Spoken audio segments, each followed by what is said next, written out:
face. What are you tarding about, tard? Get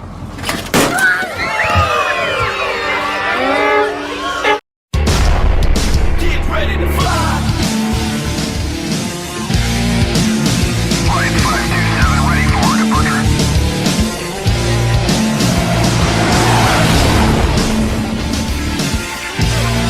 Get ready to fly.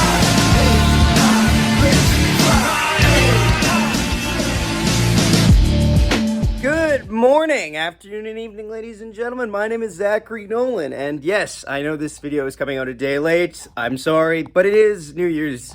It's not New Year's Eve anymore. It was New Year's Eve when this game started. By the time this video is coming up, it will be New Year's. Happy New Year's to everyone who's celebrating. Appreciate it. I do appreciate, but I appreciate you tuning in on this New Year's episode. Obviously not live on location right now, just making do. It's about 3 in the morning, I think. I'm all tuckered out and ready to do a video. So I got a lot to talk about. The Jets sweep the home and home series with the Minnesota Wild. This is a big win. This is a massive win. Honestly, all that shit talk after game 1. Oh, you are injured Kaprizov. Oh, you're gonna get your ass beat in Minnesota. No, we're not. No, we ain't. Nah. No, sir. Jets absolutely put on a, not defensive clinic, but they make a statement win. The Minnesota Wild coming to this game red hot. They are pissed off and they want to fight. So right off the bat, Pat Maroon and Lowry pretty much go, listen, this shit's going to be an ugly game if we don't contain it right away. So they fight 2 seconds in. Maroon gets the little bit of a better of Lowry. However, Lowry's still on his feet standing, gets a couple shots in there, never really gets a good grip on the fight. But oh well, captain leading by example. Jets keep going. They keep playing. There's a good back and forth. Unfortunately, Ryan Hartman scores early to make it 1-0 reaction here.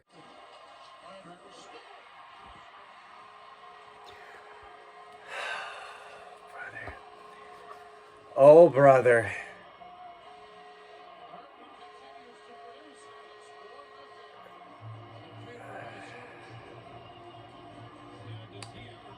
I don't want this. Please don't be one of these games where it's like, it's a learning lesson for the Jets when it's actually just the Jets have a bad game every 10 games. Or so we thought, in which case we get a lovely New Year's gift. A coach's challenge go our way.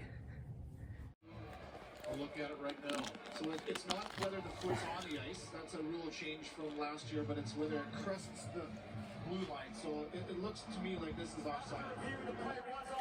Yes! Yes! Yes! Fucking right! Ha! It's offside, baby. Rick Bowness challenges for offside, and it is offside. I didn't think about it, but you know what? He did the Scheifele. He pulled it back. Thought, yeah, we're good. No, you're not. And it's no goal. So we stay 0-0.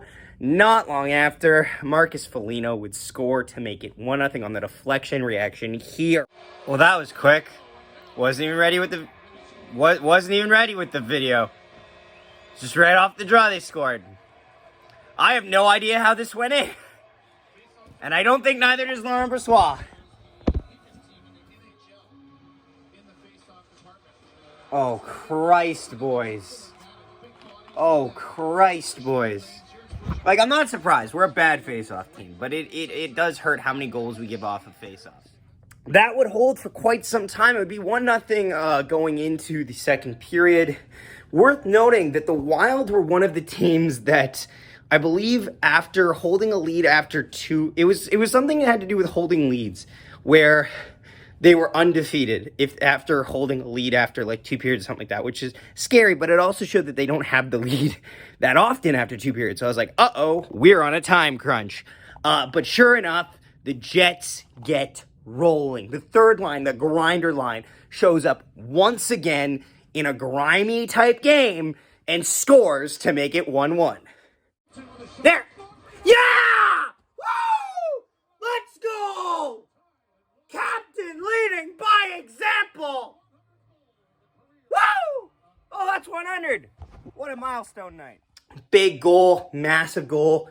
Really helped establish that the Jets were not going to go quietly into the night. By the way, Laurent Brossoit starting against Marc-Andre Fleury, and it was Fleury's 1,000th game. Congratulations. An amazing achievement. He's the 4th goalie to do it, and easily top 5 in goaltenders.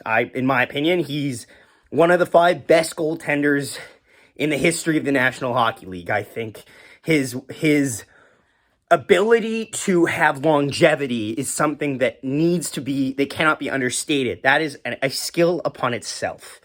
But no, also, it's Adam Lowry's 100th goal. Nice. It's 1-1 going in. Now, the third period, I miss a bit, and I'll explain, and it'll make sense later, but to let you know, like, I pretty much had to go to the Moose game, so we had to leave pretty much. But I did watch pretty much all the third period.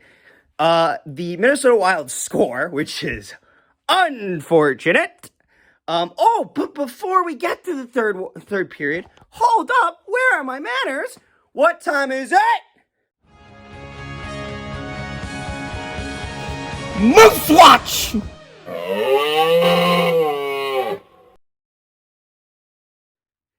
Moose Watch. So Moose Watch, I was at the Manitoba Moose game. It was a funny Moose game. So it was a sold out Moose game, actually, really big. I like going to this Moose game because it's always a fun time against the Texas Stars. Texas is a very good team. The Moose are not really. They're fine. They're fine. Texas scores first to make it 1-0. Moose get one back later on. The power play, Brad Lambert. I'll show you the clip later, but pretty much it gets to the point where the Moose have a 2-1 lead. Also, the crowd went ballistic for the second goal because that means they won free pancakes. Not for the goal, just the free pancakes, but kids be kids. Also, they had an interior fireworks stage afterwards, which was fucking hilarious. They start off by firing a fucking cannon sound effect through the thing. No one knows it's coming because they just wheeled out these tiny little fucking boxes, like that big, that fucking big. And then all of a sudden you hear, bang! And I'm like, oh my God, we're under attack. But no, then they have these little sprinklers come out, which it was cute. It was cute. For kids, I get it. It's just, I'm like, it also is an indictment of how fireworks belong outside. But anyway, the Moose were up 2-1 late. Brad Lambert takes a high sticking penalty. Then he takes a tripping penalty, which was not a good call. Like, before he even gets gets back to the bench, calls it. They score on the power play to tie it, and then a minute later they score to take the lead. And then the Moose lose 3-2. Unfortunate. Here is the goal clip. Tom Capobianco, left side Lambert, one-timer, he scores! Brad Lambert, and we're tied 1-1. I only have one because the Moose social media team was kind of in a downer mood because they blew the lead, so they didn't end up posting the Sotner goal on Twitter, so I couldn't grab it. But I grabbed the Brad Lambert one, so there you go. But yeah, no, it's unfortunate. It is what it is. Also, but in more positive news on Moose Watch, Rutger McGroarty just got a fucking hat-trick. Bro went off. Fabian Wagner and Elias Salmonson were meters away, or were feet away from getting a point on an empty net attempt, but got blocked by a Finnish defender. So, and the Finns tied it and ended up winning in shootout. But Rutger McGroarty got a hat trick, and he played like a machine. Against, I believe it was either the Czechia or Slovakia. I'm sorry, I don't remember. I think it was Slovakia, but like, great, love to see it. But yeah, that concludes Moose Watch. So we go to the third period. Wild score in the power play early, which makes you go, uh-oh, Achilles heel, penalty kill. But no, then the power play connects. Vladislav Nemesnikov scores a dart. Just fucking walks in and goes, fuck you, I'm scoring. It's such, love it, love to see it. And then, once again, what time is it? Actually, it's Moose Watch, but what time is it? It's Tony time, bitches. It's Tony time, motherfucker. Dominic Toninato on the delayed penalty shot. Save, rebound, save, alley-oop, motherfucker, into the net. And the Jets have their first lead in the night in a silencer. he was so pumped up. He's on a 3-game point streak. A 4th line centerman is on a 3-game point streak. What's going on in the fucking province of Manitoba?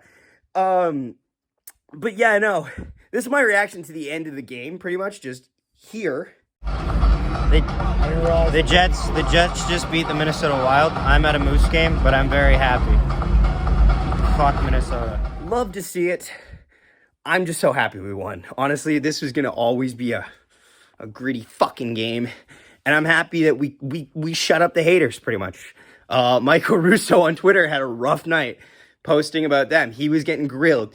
Minnesota Wild social media had a rough night, and sometimes you just got to own those losses, and they happen. We had a couple against the Leafs last year like that, and so do you.